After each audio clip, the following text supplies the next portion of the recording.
Fascist কেন্দ্র সরকার মুর্দাবাদ, হবে নাকি? এখানে দিদিমণির হঠাৎ মারা গরম হলো কেন?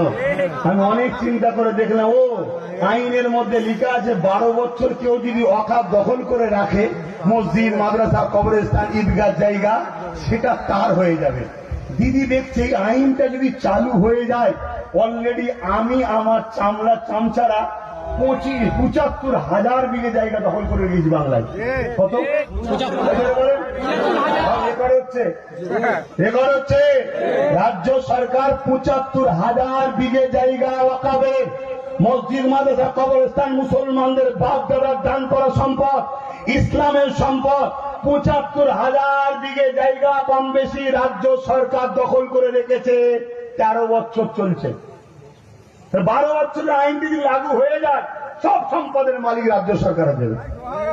এ তো দেখছে আমার বিনা বিরোধী করে, মুসলিম দরদি দেখিয়ে মুসলমান আমার সাপোর্ট করছে, আবার আমি মুসলমানদের ভোটেই সরকার হচ্ছি, অথচ মুসলমানদের 75,000 বিঘে জায়গা নিয়ে নেবো, কেউ বুঝতে পারবে না।